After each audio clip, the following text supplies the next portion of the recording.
Run it up, then run it back. Run it up, then run it back.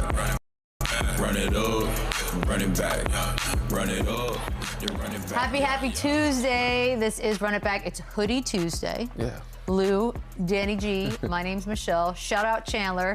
He knows what he's doing right now. We got some games to talk about today. Look, is it shocking that the Warriors lost? Maybe not shocking. Is it a little surprising that they lost to a Nuggets team that didn't have Jokic, Murray? Maybe. Gordon, 38 points. He tried. Michael Porter Jr. finished with 21, 10, and 5. Jimmy Butler, 23, 8, and 6. Curry with 27 and 4. But here's the thing, Lou. We spent a lot of time talking about the Warriors, how they're on a tear and a run, and they set goals for themselves, and here we go. What do you take from a loss to a Denver team without their two main guys? It looked like they were just uncharacteristic out of their bodies last night. You know, a lot of turnovers, a lot of missed shots. Didn't play the style of basketball, the brand of basketball we've grown accustomed to seeing them playing, especially with adding Jimmy Butler. They just looked out of sorts, and I thought Denver played a great basketball game. And it's difficult, right? And Danny can attest to this as well. When you game plan for a certain group of guys and then they're not in the lineup, it changes everything that you're trying to do as a team, especially when it's a game time decision or it's leading up to that moment where, you know, those two guys wouldn't play. I seen in a huddle, Steve Kerr talked about not allowing back doors with Jokic. Jokic is out of the game. They're allowing a lot of back doors. So that changes your identity. It changes the way that you're going about the game. Then I feel like with the absence of those guys, it changed the way that the Warriors played the game. Probably took their foot off the gas a little bit going against this Denver Nuggets team. But this was a quality win for Denver. So you got to give them that shout out for that. Yeah, I mean, to me, I wouldn't say they were gassed. I thought Denver was gassed, hence the reason why they rested some guys. But we just seen not even a couple of days ago, the Lakers sat a bunch of people, and Denver almost lost to them. So I don't take much from this regular season loss. Yep. Golden State's been on a pretty good run. I'm going to say heater, but they had a good winning streak going. Jimmy's been fitting in well. They just got Kuminga back. So, you know, they're still figuring some things out, but this just is one of those nights in the NBA. You know, anytime in the NBA you could lose, it could just be a full moon or, you know, it's just a strange night. You know, sometimes you lose. Yep. It just happens. So, yeah, I don't take much from it. They're 3-4, Denver is, when Jokic sits. Oh, God, he's not the MVP at all now. That's what that number says to me. But I would imagine, though, a night when both those guys are sitting and you still get a win against a surging Warriors team, that's got to be a confidence builder. Yeah, but they lost to Washington the other night. Twice. They said they had a tough stretch with the Lakers with, you know, Dalton Connect leading the show, and you know, Bronny got in the game. So they rested a lot of guys. So last couple games, they didn't look like themselves. To have this and be able to rest, you know, some of your main guys is a good boost. It's kind of crazy that the Nuggets would play the Warriors if this thing started today. That'd be a great matchup. That'd be a great series. Hate that matchup. I would love that. But what Danny just said, it's different matchups, different nights in the NBA. You know, you have teams, you have guys that go out there, do everything that they need to do to give you a chance to win games. But then if the coaches or front office is saying, yo, tonight this is the plan, we're going to rest these guys or we're going to do this and that can change the identity of everything that you're trying to do. So at this point in the year, everybody's trying to find a rhythm, trying to find a flow of guys that they can depend on going into the postseason. Last night was a great win, but if I'm the Warriors, I don't lose a lot of sleep over this game. The eye test said they turned the ball over too much, fell in love with the three-pointer. They're one of those teams that's going to live and die with it, and it's okay. And so this is one of those games. They take some notes, they watch some film, they get over it and get ready for the next one. All right, fair enough. Steph Curry was 6 of 21, and his coach afterwards had something to say about his performance. And Steph's been carrying us for a month. He's been amazing. He's tired, so we got to get him. We got to get him some rest. I just you can see it. He doesn't have his energy right now, but he's exhausted right now. So we got to absolutely consider giving him a night and getting him rejuvenated for the sake of him and our the remainder of our games. But we'll see, but I think he's been tired the last few games, and so we've got to find a way to get him his juice back. over the last great 7, coaching. almost 34 minutes a game. It's kind of crazy how many times he said he's tired. That should tell you. Emphasizing it. That should tell you the story of the NBA, though. You got guys that's pleading with a coach for some rest, Right? Yeah. and you got a coach that's probably going to plead with the player for him to rest, because Steph Curry is going to want to be on the floor. He's going to want to be available. But this is great from a coach. He has a great pulse on where his team is. He has a great pulse on where his superstar guard is, and he wants to be mindful of that going into the postseason. So that's the point I was make with different teams, different organizations. They got different goals in mind. This is a team that Draymond Green, he said at All-Star Weekend that they want to win a championship. Steph Curry is saying he said they're going to win a championship. Absolutely. And then you got Steph Curry, who says the only reason that he's playing basketball is for his 5th championship. This is not a team that's just getting in the playoffs and willing and dealing, seeing what's going to happen, and we're gonna go in with a blindfold on. No, they're intentional. They're very intentional, and so that shows. So from organization to organization, it's always interesting to see what the game plan is going into the postseason. Jimmy Butler was asked about it as well, about how tired Steph Curry is. His quote, "That's on me and that's on us as a unit to pick up the slack for him. He's our leader and we must protect him." What'd you make of that? I mean, that's what Jimmy's there for. That's what they brought him in for, right? Sure. To give Steph a rest, be able to be on the bench and not have to worry about getting back in right away, because Jimmy's the guy to kind of take over that second unit or lead the troops in that second unit. So, yeah, I mean, and Jimmy's been great for them, you know. Steph is also not young anymore. You can't, regardless of how many minutes you reduce or games sit off, he still is 36 years old. He's not going to be able to do the same things he was doing at 26. So he's going to need a night or two, and nobody knows him better than Steve Kerr. Steve Kerr's been around him probably the longest of anybody in that organization. So, yes, he knows when Steph needs a rest. He knows when he needs a game or two. And this is what Jimmy is there for. Kuminga, all those other guys, they can find a way, you know, to keep you afloat while Steph takes a game or two here or there. And when Jimmy says we must protect him, that's in game. Like when you go to your second unit, you got to be able to buy 2 or 3 minutes for Steph. Like if he's usually going to come in, at least 5. at least 5. Like if he usually comes in at that 8-9 minute mark, how can you get Steph in at 6.5, so he can have those extended breaks and periods of time during games where he can rest and he can feel rejuvenated? They haven't been able to do that when you play against a team like this, and you have to get him in there earlier to be able to still put yourself in a position to win those games. So when Jimmy says we must protect him, it's not a physical thing, it's a basketball thing. The guys got to step up, fill in the gaps, and play better basketball. And a mental thing more so than anything. Absolutely. They don't have a lot of time. They play Milwaukee today, but then they play the Raptors, and then they go on a monster-long road trip. So somewhere in there, which is weird because Steph doesn't East like Coast to take. road trip? It's everywhere. It's Atlanta, Miami, New Orleans, Spurs, Grizzlies. It sounds like they got a couple games where he can rest in. They got, but he hates to rest on the road because he knows like he's a competitor. I said he's a competitor. He wants the West ones. He's a pro. Steve Kerr knows him well enough, and said he's saying it, emphasizing it as many times in the media, letting him know subconsciously, Steph, you need to sit down. It's okay to rest for a little bit. Well, Thursday at home against the Raptors, I'll predict it. Maybe he takes that one off. I think he takes Raptors, Spurs, maybe New Orleans. Yeah, because they've seen anything at home, but not the East. The East is the anything one at home, shot. and I respect the fact that he doesn't want to rest on the road. I get it. That's humility, man. Like knowing your fan base, knowing there's people that's coming out to see you, buy tickets that normally wouldn't go to some games or some matchups. I love the approach. I love, Danny said he's intentional. These guys are intentional about everything they do. So I'm guessing that it's going to be the Toronto Raptors game that he rests. That's what I'm guessing too. I have $1 on that. An hour before tip-off was when it was officially announced that both Jokic and Murray are going to sit this one out. They did play a bunch of minutes against the Wizards on Saturday, which we know now has been a loss. They play the Lakers on Wednesday. Any conspiracy theories as to this was their rest? I mean, I just think they were gassed, and it had to do with the Washington loss, the Lakers' tough game they had against the Lakers with Bron, Luka, Rui. Like, they had a bunch of guys sitting out, and they were still very much in a tough game. So I think Mike Malone looked at them and said, you know what, these guys need a break. And if we want to keep them fresh before playoffs, they're in a good spot seeding-wise. They can stay in a good spot. But I don't think it's just for this one particular game against the Lakers. They had lost to the Lakers with Bron and Luka, and it didn't look good the times that they played against them. So they want to see if they end up matching up with them in the playoffs. I'm sure they want to see what they look like at full health and full strength. But I don't think they're preparing for just one game. I think they're seeing the bigger picture and saying, you know, we got to make sure we pace these guys to make sure they're fresh when the playoffs happen. What do you think, Leo? No, I agree with Danny. Like, everybody is playing cat and mouse right now, finding breaks. Like, and this is the time of year. Like, we're 3 weeks out from this playoff run.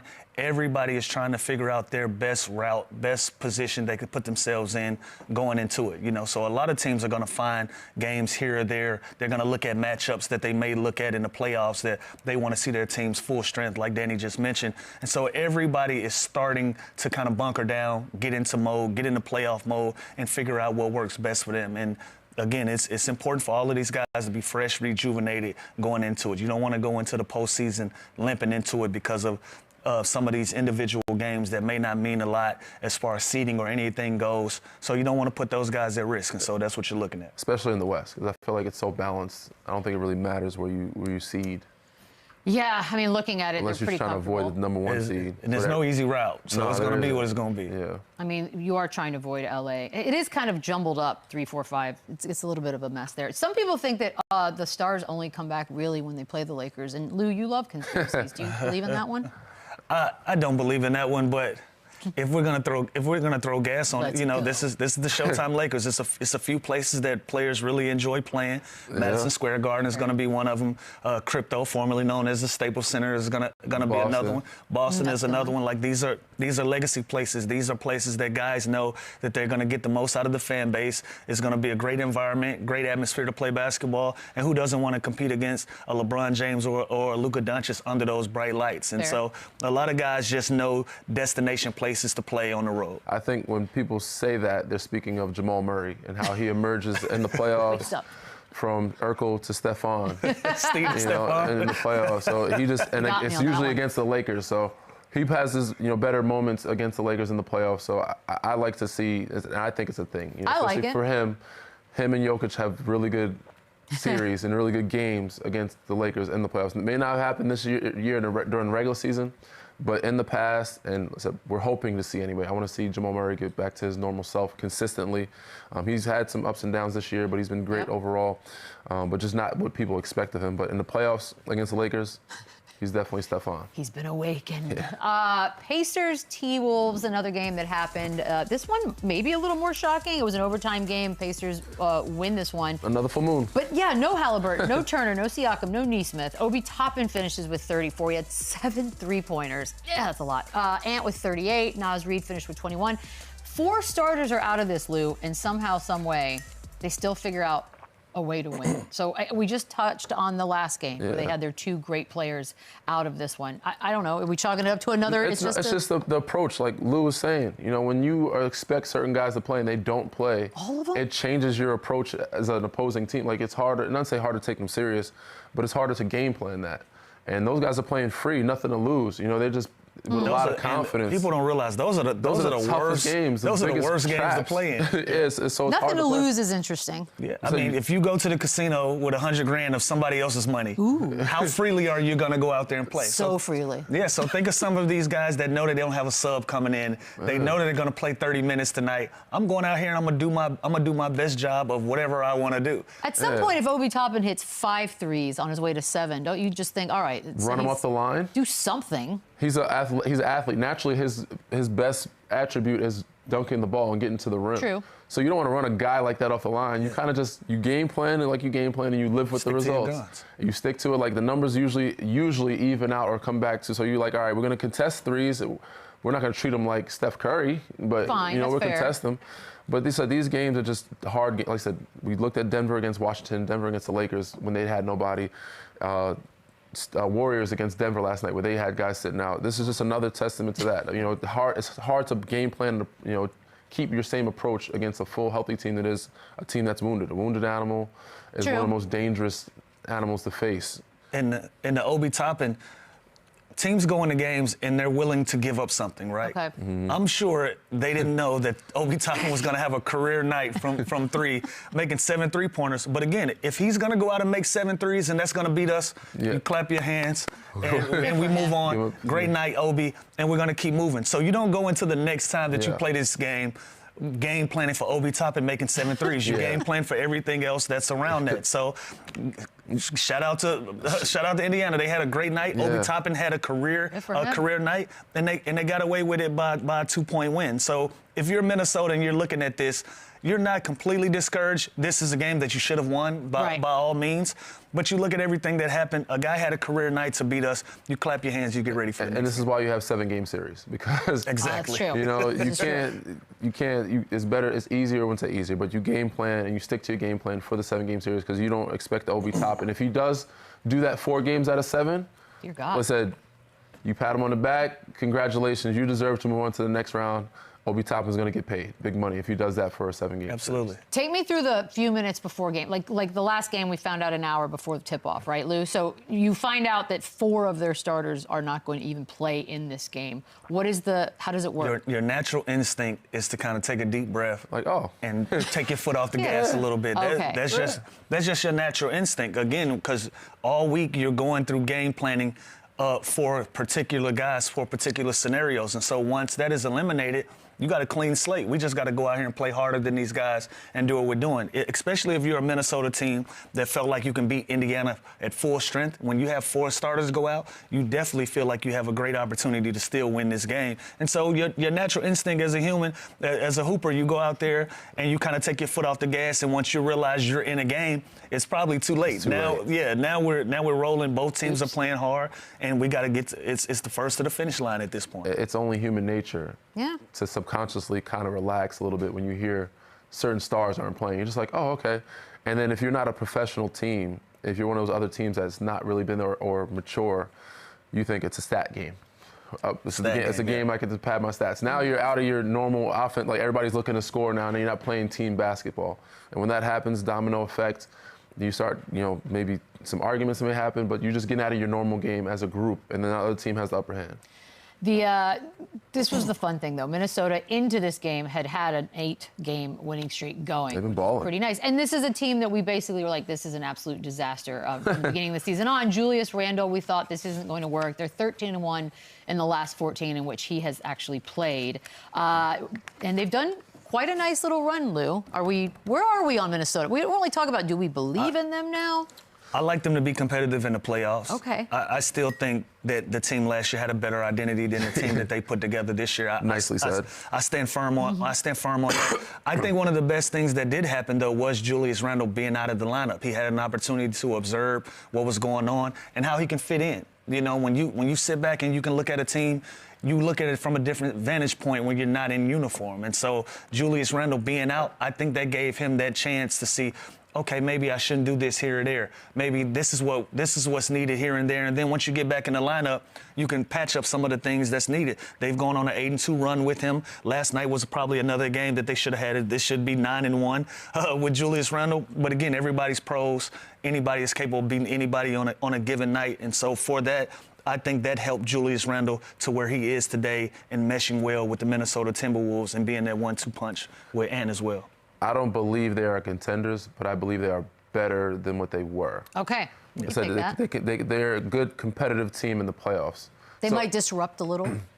They could upset somebody, possibly. Yeah. They can make it interesting. But they are not a better team than what they were last year. So that's where it makes the trade not look as bad. Beginning of the year is like, this is a terrible trade. Agreed. They're playing better now. They're getting a little rhythm. Julius is in flow. They're winning some games. So I believe that they're a solid team. They're a good team. Because before I was like, one of the worst trades in history of Minnesota. Yep. But this is making the trade look better, and they're starting to figure some things out. They can be competitive, but they're still not in contention for me. What if they played the Rockets in the first round? So they can make it interesting. That might be something. They could upset somebody, but they're still not getting back to me. Western Conference Finals or Finals is not happening. I mean, that was shocking anyways. I think everything that happened last year was a little bit crazy to watch. Sure. We got a double ejection. You want to make sure you say that correctly and pronounce it. Gobert! I don't mind it. I don't mind it. Okay, what don't you mind? Which part? Because they both. That's where it started. All right, so That's what Rudy Gobert saw. He saw his point guard take an elbow, and he took exception to it. So usually we criticize Rudy Gobert for some of the antics and some of these type of plays. I don't mind it. Again, I like all of it except for the fact his teammate tackled him. Usually go check Gobert. Don't check NEMBHARD. I said there's a lot of things about today's world that I wish we could integrate a lot of the old school things, and not just basketball. That's in regular life, school systems with kids, children. But yes, I love when we get a chance to get some physicality, bring it back to some of the 80s, 90s basketball without, play on. This wasn't a fight. This was just a little tussle. Guys should be able to get a not ejection, but you can get a technical. Fight in the Lakers game too. Maybe it is the full. Listen, you elbow my guy, got away with it. I'm gonna give you a little shoulder chuck. Let's shoot our free throws. Let's keep moving. NEMBHARD got thrown for that one too. That's fair. Because right? it was a second technical. Yeah, second technical because of ball toss. Yeah, I mean, but if it wasn't, if he didn't have one before that, then just one technical, keep it moving. What you do? But yeah, I don't mind this. I don't mind this act by Rudy. Some people frown upon it, but again, for me, that play starts with Mike Conley getting elbowed in the face. And who doesn't love Mike Conley? Everybody loves Mike Conley, and you got to. And if you're a big guy and you're the defensive player of the year a few times, you got to protect your guys. You got to be the quarterback out there seeing everything. So I don't mind this. If I'm Mike Conley, I appreciate my guy for stepping in and at least defending me. And I think Rudy needs more of this just in general. Not to protect his guy, protect himself. He needs to make statements sometimes, use a foul. Definitely need to protect because his MO with how people view him is not. How do they view him, Danny? Just not as tough as he should be. So is there a word for that? I don't mind clean fouls. So he can give good, hard, clean fouls in there. Let people know, I'm not just a soft guy. You're gonna come in here and just dunk on me or treat me a certain way or bully me around. So I said from him, I'm okay with him, setting the tone sometimes and having a chip on the shoulder against certain groups. But don't do it with just certain people. Do it everybody. Oh, I do agree. Yeah, it can't be little guys only. There's got to be like equal opportunity. Do it everybody. By the way, a fight in the Lakers game too between Sohan and I think Vanderbilt. There's something going on. Guys are tired and irritable. Toward the end of the season, it's time. Might have been a full moon last night. It's like, I think we're just on the other side of the moon being full. We got to take a quick break on the other side. Let's go to Dallas and talk to Mike Curtis about what's happening down there. He's got a lot of questions. Well, I mean, we all are being kept up to date on what's going on down in Dallas with the Mavericks and everything surrounding that team. So joining us now, a man who must talk about it and write about it every single day from the Dallas Morning News, Mike Curtis. Mike, you are our first guest / anything that's ever worn a suit on this show. And we would like to say thank you. We appreciate it.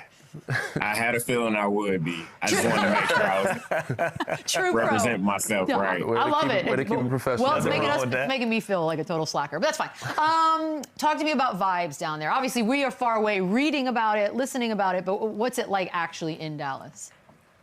Yeah, it's pretty interesting these days in Dallas. Obviously, given the expectations, this team was expected to contend for NBA championship again after coming off the finals last season. Obviously, that is nowhere anywhere close near to happening again. I think the vibes are as good as they can be given the circumstances. I think this team, reality really set in when Kyrie Irving went down with that torn ACL. I think pretty much everyone knew at that point that this team probably wouldn't be competitive enough to make a run in the West. But it's just been injury after injury. When you look at Kyrie, Anthony Davis, Derek Lively, Daniel Gafford, PJ Washington, Dante Exum just suffered a broken hand. He started the year already hurt with the broken wrist. And then Olivier Maxence Prosper as well. So you just go down the entire roster and almost everyone has dealt with some type of injury. I've never seen a team just have that much bad luck one after another. You mentioned PJ Washington, and I have to imagine there was shock at first, then Kyrie gets hurt, and you just said the realization set in. Some guys are becoming vocal. PJ Washington did a little bit of that on Sunday. What does it feel like when you're around the players? Like, are they starting to just have reached their limit? They're not showing it if they are. I know when the Luka Doncic trade happened, obviously emotions were pretty fresh. We went in the locker room and we spoke to PJ, we spoke to Najee Marshall, and it looked like they were very emotional. Obviously, after losing a teammate that they've known for almost a season, since both of them are kind of new in Dallas. But still, you're losing one of the best players in the world. And that kind of dwindles your opportunity to win a championship. But then you're also getting one of the best in a guy like Anthony Davis, but he has to be on the floor in order for them to be effective. I think when we talk to the players, they're still courteous, they're still professional. But like you mentioned, PJ Washington the other night, there were fans, or one fan in particular, that was screaming, "Fire Nico," while he was at the free throw line. He had to tell him to shut up. And he got asked about it afterwards, and he pretty much said, like, the entire team is sick and tired of hearing it, especially when the home team is at the free throw line. I understand if it's the opposing team, but you don't use an opportunity like that. I guess that's what they're saying. You don't use an opportunity like that to voice your displeasure. Yeah. Mike, I wanted to ask you, Clay's dad, Michael Thompson, said that on air that his son was stuck in purgatory at this point. And with all the injuries, with everything that's going on, from your point of view, Clay being the #1 vet right now, how has he been handling everything, and how has he been carrying himself with all of the injuries? Yeah, he's been a professional. He's been in this league. It's his 14th season. He's seen a lot of different things, from being at the top of the mountain, winning 4 championships, to going through his own injury struggles. He's been able to stay relatively healthy this season, but I don't think this is kind of what he had in mind when he signed with the team in the offseason. Yeah, that's a fact. Obviously, yeah, you're going from a situation like you're playing next to a guy like Luka Doncic and Kyrie Irving, and you're figured to be that third missing piece that they could have used that shooting in the NBA Finals last season. But he's doing what he can. He's getting the ball a little bit more often now that they don't really have any true creators. And Jason Kidd is kind of running plays for him. I think this is the opportunity that he thought he would be able to get that 5th championship. I know we talked to him earlier in the year just about his goals and what he still thinks he has left to contribute, but it's nothing like what he imagined when he got with the team in the offseason. Yeah, and with everything going on, you guys did get some positive news yesterday. Jaden Hardy and AD were assigned to the G League affiliate down there. Do you have any update when these guys will be back in the lineup with the real team? Yeah, no definitive update right now, but the fact that they went to the G League to get some practice time in, I mean, this team dressed 8 players for the last game, which means they haven't been able to practice much over the last month or so, just with all the injuries. So this was an opportunity for them to get some 5-on-5 time in. I'm sure you two pretty much know how that is due to your playing days, but when a guy is ramping up, you need that 5-on-5 time just to make sure that you're able to go in a full game. I know you can't simulate live action just like a real game, but it's as close as you can get given the circumstances. I think we'll see Hardy maybe likely before we see AD come back. They have a game against the Indiana Pacers tomorrow on the road, and then they'll be back home Friday night against the Pistons, who are playing really good basketball right now. That bad luck thing, you know, when we all saw the possibility that the Mavericks would have to forfeit perhaps some games because of injuries, that first of all, that's mind-blowing, and salary cap rules. These 2 guys being able to be now available for G League, does that kind of squash that, or is it still possible that could happen? No, I think this is exactly what they're trying to avoid. They don't have the bodies, and they need as many as they can get back, especially with their 2-way contracts are about to expire. Kessler Edwards, who's been playing center for them, he's somewhere around 6'7", 6'8". He has 2 games left on his 2-way, 2 games left of eligibility. Brandon Williams, he has 5 games left. So you lose a point guard, and you're probably going to get one back in Jaden Hardy. You lose one of your wings, and you might get Anthony Davis back. They just brought PJ back. So I think they're trying to prevent that from happening as much as possible. Can you play, Mike? How tall are you? Like, how does this work? Not unless you want to see the record for the most turnovers in the game. Fair enough. Mike, what's up, man? Danny Green here. I know I haven't got a chance to talk much. Pleasure to meet you. The Mavs sit currently at the 10th seed in the West. Is it that the goal to be in the play-in, or are they trying to, is it, you know, around the organization thinking like we should just put some capital in the draft and try to be in the lottery? Is that more beneficial? Yeah, I think it's a mixed feeling at this point. You got 13 games left. You're 1 game ahead of the Phoenix Suns for 10th place, and you're 2 games behind the Sacramento Kings for 9th place. So you're kind of stuck in that in-between ground, well, the final slot in the play-in tournament. But if you don't make the playoffs, you have a better chance of getting into that lottery. They need as many. They have their first-round pick for this year, but they don't have many in the future. So that would be a viable asset. But then even if you do make it into the playoffs, you're looking at, what, the 8th seed, and you're going against the Oklahoma City Thunder team who's fully healthy, and you're kind of depleted. Granted, this team did beat the Thunder 3 times this season. The only team in the NBA to do that. But at that point, you had a healthy Kyrie Irving. And they had Luka I'm not too, sure correct? about their chances. Yeah, I'm not sure about their chances in the first round series against this team. Oof. Yeah. And man, you talked about the future. For about 3 quarters, we felt like the Mavs had a championship roster when they paired AD up with Kyrie. Do you think they run it back next year with this same crew? You think everybody's coming back? Yeah, I think, like Nico Harrison said, like his future is 3 to 4 years. I think this window that they have right now is the best opportunity for them to kind of compete for a championship. And you got to stay either as constructed or make some tweaks along the edges. I know in the offseason, this team is definitely going to need another point guard, another primary ball handler.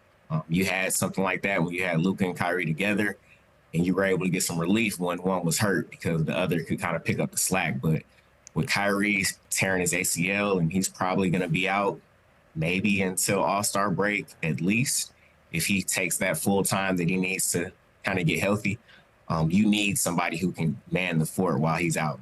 So no chance, in your opinion, the Mavs shop AD this offseason? You feel like you're confident that we're going to run this back and give it an opportunity?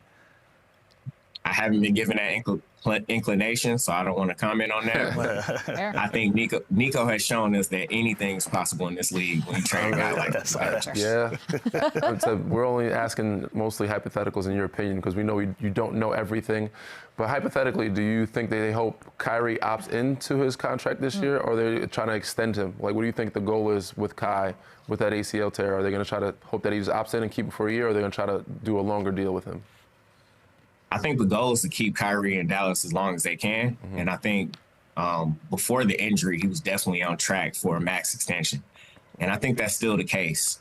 Even Nico came out with a statement after it was confirmed that Kyrie tore his ACL, and he called him the heart and soul of this team. I don't think you just want to have a guy for a year and risk him not leaving again, but risk him leaving in free agency the year after. So I think they want to lock him down as soon as they can. April 9th, everybody circled it the minute this trade happened. Luka back in Dallas. Any ideas? What's planned? What's that going to feel like? Yeah, I think it's going to be one of the most anticipated games since LeBron James went back to Cleveland for the first time. Obviously, the circumstances are different.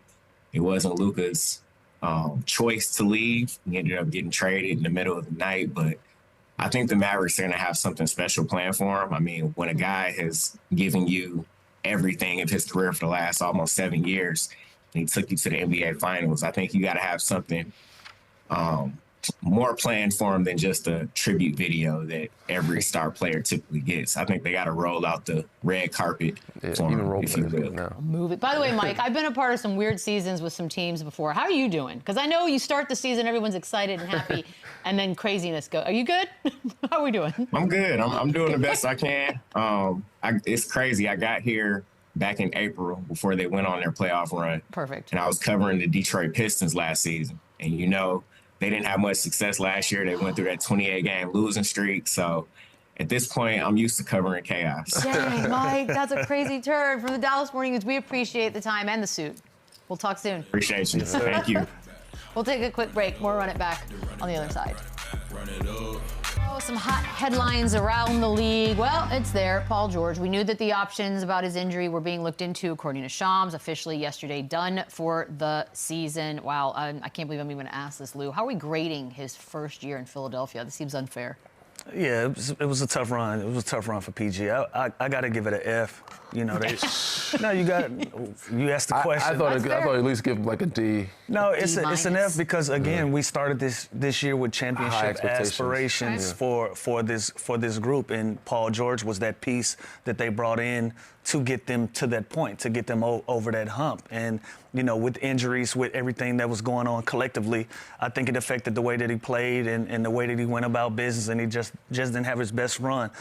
Some career lows for him going in this season. Just not a great year. The positive about it is now he understands what Philadelphia Is like, is the about. atmosphere, yeah. He understands what it's about. So I look forward to him getting back healthy, getting himself back in the position to be respected as the Paul George that we've grown accustomed to seeing play on the basketball floor. And I think he'll have a great season next year once he gets healthy, gets 100% back in the track. For sure. As a unit, collectively, I say it's an F. But individually, when he played, I wouldn't give him an F, like, individually. I think he had moments where he looked, I mean, he didn't look like the Paul George we've seen before, but he didn't look bad, you know? So he's dealing with knee issues. I give him a D plus, C minus as an individual. But, I mean, people are expecting B plus at least Paul George, you know? But he's supposed to be alongside Tyrese Maxey and Joel Embiid. You don't have those guys there. It's harder for him to perform. Like, he wasn't expected to be the ISO guy or the number one main option. That's not what he came here for. He came in to be the third option and be like, all right, I'm going to spot up, He came in to get him over the hump. Yeah. That's it. Not to be the number one option. So having to do that when you're not expected to do that individually, I know it's an adjustment. So for him individually, I give him like a D plus, C minus. But overall as a group, it's an F because they weren't able to just get the group together healthy for, you know, a stretch of even, you know, 10 to 15 Do you games. think we will see them, the three of them, play together? I hope so. I think we will early in the season next year. Oh, and then maybe not. Unless I think they get one more crack at it. Yeah, I think a they whole have season, to. or next year's trade deadline is going to be something? If they don't get it right, there will be something. Okay. But I think if they have a lot of time from now to the beginning of next season where Joel can get right, PG can get right, and Tyrese is young, all those other things. You got Quentin Grimes, who's been balling. Well, we'll get to that. If you got that group and Jared McCain getting back healthy, like, you have a really good group. And if you can keep them healthy and start the season, I think you have a good first third of the season. That's all we want. And then they'll keep that group rolling, and they're competitive. With that group, you can win a lot of playoff series, and you can battle against the Knicks. You can battle against Cleveland Cavaliers, Boston. Like, you can give them a run. So when you have a healthy Joel, that, Danny. We keep saying that. We just want to see it. We're all hopeful here. Can we talk about Danny Grimes, Lou? Or Danny Grimes. I just made up a person. Quentin Grimes. 46 last night against the Rockets. Ballin'. And he was obviously, this was a trade deadline moment. This is how he ended up in Philly in the first place. Balling. What? Is that who he is, or just where he is? You know what? Before he got to Philly, he was trending up. You know, he had a lot of bright spots in Dallas, you know, before this, and now he's getting to Philadelphia. So we can say that it's about having an opportunity to play a bunch of minutes and playing with house money. No, like, he was balling in another uniform. I think this is a young guy that's turning the corner, that's figured out the way that he needs to play for him to have a chance to make a lot of money in this league and become a household name. And he's found his lane, playing really great basketball. I wish some of these turned into wins where he can really feel that confidence. Yeah, good about himself even better. Feel good about yourself knowing that you're impacting winning. But he's doing nothing short of what he's supposed to be doing. He's doing his job and playing at a high clip. So putting him with Jared McCain next year, and hopefully this big three, once those guys get healthy, you got a pretty good core in Philadelphia that you can be excited about going into the next season. Nah, he's hooping, and I think it's a lot of just change of atmosphere. Because when he was in New York, I know a lot of these teams that traded him wish they had him. And my understanding is Dallas traded him because they couldn't keep him or they couldn't pay him. I don't know if Philly will be able to. Are they paying? I don't know if Philly will be able to pay him either, because he's gonna demand a good amount of money when he's a free agent. So, but said in New York he was young. The lights are a little different there, but he was trending upward in Dallas, and he's getting more opportunity here in Philly. But you know, this version of Quentin Grimes, I'm sure Dallas and New York would really love they had him, because they could use him in those cities. But he's looking really good right now, and it's a number of things that are allowing him to play freely. All right, so the tournament, obviously, well, we get a couple games tonight, but it's kicking off. And so we are thinking ahead for the NBA, always trying to fix things.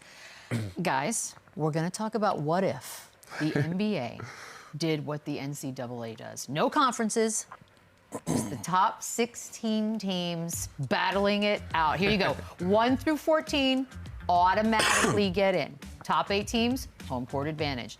Everybody that's between 15 and 20 will play a play-in style tournament for those last 2 spots. First round, 5-game series. The rest, a 7-game series. We can wrap our heads around that pretty easy. Lou, I know how much you love this idea. Tell me why it's awesome. I think the awesome part of it is you get some matchups that you're not accustomed to having. You could see some different games, different teams play in different markets at a different time of year. I think the cons to that is going to be the travel, and that's going to be one of the worst parts about it. Like, if you're in a bad spot in one of these brackets where you got to travel across country 3 or 4 times. You know, there's a reason why you have the East versus West and you have the format that you have now. It's to factor in the travel. You know, in the finals, you have that 2-2-1. How does it go? 2-2. 2-2-1-1-1. Before it was 2-3-2. He's the champion. You got to talk to the champion. Yeah, I've been lucky. I've been there. Got to talk to the champion. Yeah. Respect is respect. And so you have that format for the finals. Now you're looking at this format. You can possibly be a West Coast team can play Orlando. The next round they could play New York. Next round they could possibly play maybe. Who knows? You know, but that'll be the biggest thing. You will have some matchups, but I don't know about the quality of game. That would be my pushback because of the travel. I didn't like it at first, but I got to give a big shout out to Conrad, one of our producers. He really had a great pitch and talked me into it. He really did. I like it. He talked me out of it. I like it. I like it a lot more now because I feel like, I mean, naturally, it's amazing. The cream is going to naturally rise to the top. Yes. So the first round, you'll do more of the travel, but in the first round, you have more days in between because there's so many games. You'll have, 3 or 4 days so groups can travel. When it gets to the next round, there'll be less teams. I think when you're probably if the West is stronger, the more the West teams will advance. So you'll end up playing Western Conference teams, and vice versa. So I do like to mix it up. If you want to see something different, I'm with that. Because there was a series. I don't know if you were there, but the West was so strong. We were in San Antonio. We went from a 2 seed to a 7 seed. We lost our last game of the season. We ended up playing the Clippers in the first round. See? Which should have been a Western Conference Finals type of matchup. We lose in 7 games. CP hits the game. I remember I cried. I left the building crying. I wasn't happy about it either. See, now it's starting to make sense. Yeah, it was a single tear. Now it's starting to make sense. So avoid that type of situations where you're having these first round matchups where you rather see in the Western Conference Finals or at least a second round.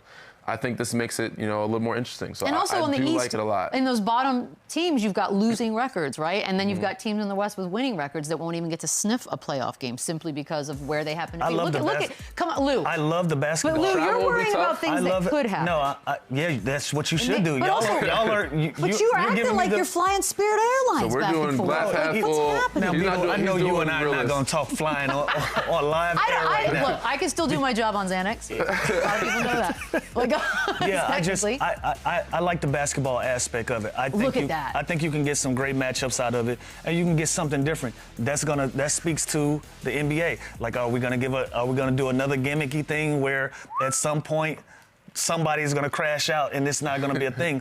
The first time that a team loses a game, they got to fly 6 hours across country from LA to New York. You're going to have a head coach up there crashing out about the travel and his guys being exhausted. You have time. You're not landing and playing. You've got a day or maybe 2, depending on the first round. They have a couple days. Yeah, and then still in those 42 hours, no matter what, I still got to fly back. I still got to fly back, and in another 42 hours, I got to fly back if this thing goes 7 games. Throw that up there again. How many of those issues would actually come? Because you're worrying about things that could happen, like right there, or at the top, what you have. Why wouldn't I worry about things that could happen? We're talking about the positives of things that could happen. It's pros and cons. That's part of it. You got to put the could happens in there. It's pros and cons. But not if it's then you pros and cons it. How often or how likely it would happen where that schedule would be that bad. But the first time it does happen, they'll figure out a way to change it. But I said I think you're just less likely. But cream will naturally rise to the top. Okay, but the playoffs already take 2 months. We have 2 freaking months of NBA playoffs. So you've got time built in. You get rest in the playoffs. You don't focus on one team, and it's you extend each day. Like on a travel day, you get 2 travel days. So you don't have like the normal one. I'm telling you, that's normal. That's a norm. That's a norm for the finals or for the first and second and third rounds. You have 2 days worth of travel where they give you, but you'll still play a game, and then you have a day in between, play another game, and then you have the 2 days. Those 2 days look a lot different across country, 6 hours away from home. So again, we're talking about the pros of it, we're talking about the cons of it. I like the basketball aspect of having some matchups that you're not accustomed to seeing, but at the end of the day, we're talking about after an 82-game season where worst case scenario, you can possibly put yourself in a position to be flying cross country for a month straight. Milwaukee to Denver, first round. That's not a bad flight. Not at all. And that's 2 conferences. Not at all. I'm talking, this is right now. And all of this can change within 3 weeks, and you'll have a completely different thing. So right now, sure, this looks good on a graphic, but if you do this year after year after year, somebody is going to get screwed at some point, and they're going to have to fly across country or do some of these matchups week in and week out for 4 to 6 weeks. I've never felt stronger about anything in my life. I respect this would be it, but amazing. You said it's not Spirit Airlines. I don't care how nice that plane is. You're going to have to get on it every 48 hours for a 6-hour No, but we're going to give you a longer, we're going to give you an It's extra going to be day 48 in there. hours. The It's fans- still going to be 48 72 hours. hours. The fan side of me loves it. I know the basketball player side of me is, if I had to do it, I'd be like, man, I don't know. And But I can You only don't speak think that to what I know. all I the would people love that to bitch see and it. whine about the product, tell me that that's None not of them have played a compelling. basketball game, so it don't matter. I would None love of them to have see played it. an NBA basketball Don't you game. want to make Lou's it the best probably version? right, but the fan side of me says, you know what, I want to see some East versus West earlier on. This would you know? crush. Yeah, the basketball side, Viewership. I'm down for it. But if you're one of the people getting on those planes and preparing for these games,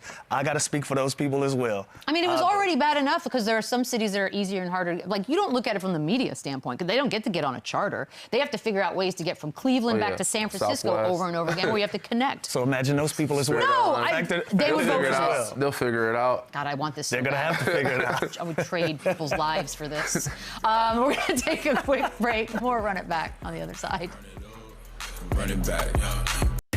This tournament season, FanDuel giving you the power to take control of your bets. Introducing the Bet Back token, ultimate game changer, lets you bail on any bet that's not going your way by turning it into bonus bets. Very simple. One of your bets is not heading in the right direction during the game. Go to your My Bet section, tap the token, get your stake back immediately in bonus bets, just like that.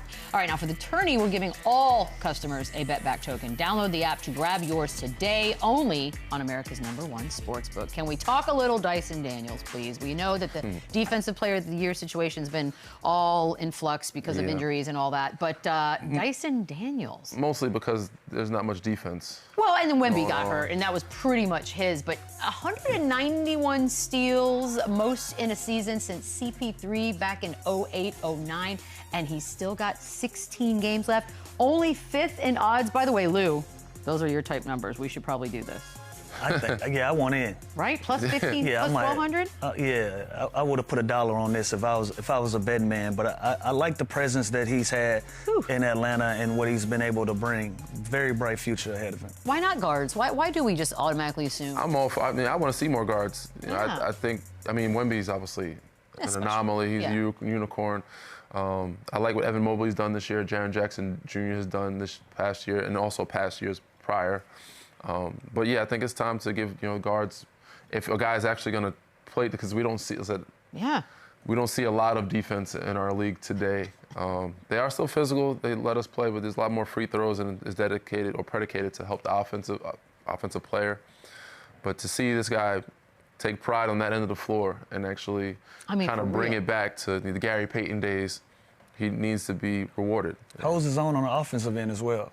Yes. Well, Yeah, hold yeah. on. If you're 7 feet tall, getting blocks is getting blocks. What's harder then? To get steals as a guard or to block as a 7-footer?